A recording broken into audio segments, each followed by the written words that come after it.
জাতীয় র্যাঙ্কিংয়ে পিছলো বিশ্বভারতী, প্রথম 100 তালিকায় নেই বিশ্বভারতী। সব শিক্ষা প্রতিষ্ঠানের তালিকা প্রকাশ শিক্ষা মন্ত্রকের।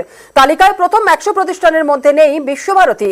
আর 1 দশক আগেও 11 নম্বরে ছিল বিশ্বভারতী। ক্রমশ পিছতে থাকায় শিক্ষার মান নিয়ে উঠছে প্রশ্ন। জাতীয় র্যাঙ্কিংয়ে পিছলো বিশ্বভারতী, প্রথম 100 তালিকায় নেই বিশ্বভারতী। সব শিক্ষা প্রতিষ্ঠানের তালিকায় প্রকাশ শিক্ষা মন্ত্রকের। তালিকায় প্রথম 100 প্রতিষ্ঠানের মধ্যে নেই বিশ্বভারতী।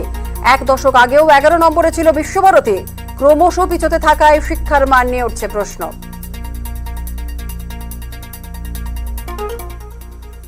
জলপাইগুড়ি মেডিকেলে আবর্জনার স্তূপ, দুর্গন্ধে টেকা দেয়। সম্প্রতি এই খবর দেখায় নিউজ 18 বাংলা, আর তারপরেই তৎপরতা।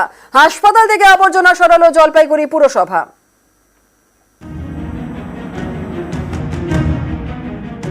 জলপাইগুড়ি মেডিকেল কলেজ ও হাসপাতাল, এই হাসপাতালের মেডিকেল ওয়েস্ট সাফাই করবে কে?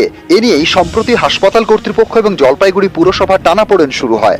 এর জেরে জঞ্জাল সাফাই বন্ধ হয়ে যায়। হাসপাতালে জমে আবর্জনার স্তূপ। গত 5ই আগস্ট এই খবর দেখায় নিউজ 18 বাংলা। খবরের জেরে তৎপর হয় জলপাইগুড়ি পুরসভা এবং হাসপাতাল কর্তৃপক্ষ। দুপক্ষ বৈঠকে বসে। তারপর শুরু হয় জঞ্জাল সাফাই, নামানো হয় আর্থ মুভার।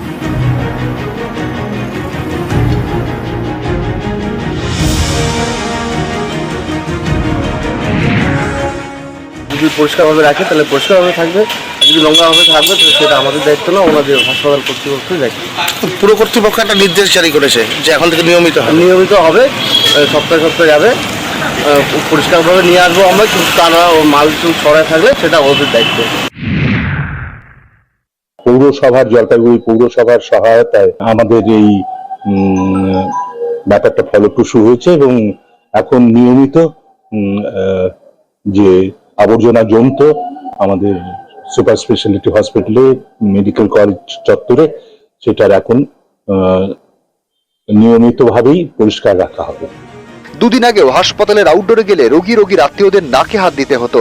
জঞ্জাল সাফাই হয় তার আশ্বস্তিতে। এখানে তো নোংরা ফেলে, হসপিটালে যত নোংরা আছে সবকিছু এখানে ফেলে বিশ্রী করে অবস্থা লাগছে। আর এখানে গন্ধে কেউ আসতে পারে না, পাবলিক এরকম অবস্থা হয়ে গেছে। আজকে আপনারা আসাতে এর জন্য আজকে এই জায়গাটাতে পরিষ্কার করা হচ্ছে, তা নাইলে পরে এরকম নোংরাই থাকে। এখানে তো সুস্থ হওয়ার জন্য আসি, কিন্তু এইখানে আসে তো প্রতিটা লোকে থাকতে পারে, নাক চিপা ধরে থাকতে হয়। আর এইখানে আজকে দেখতেছি, কালকে খবর শুনছি, আজকে পরিষ্কার করতেছে। জলপাইগুড়ি মেডিকেল চত্বরে সুপার স্পেশালিটি হাসপাতাল এবং জেলা সদর হাসপাতাল। এই হাসপাতালের পিছনের অংশে আবর্জনার স্তূপ। এইসব আবর্জনার গন্ধে নাজেহাল রোগীর আত্মীয়রা। সেই খবর দেখায় নিউজ 18 বাংলা। হাসপাতাল থেকে সরানো হলো আবর্জনা। জলপাইগুড়ি থেকে শান্তনু কর, নিউজ 18 বাংলা।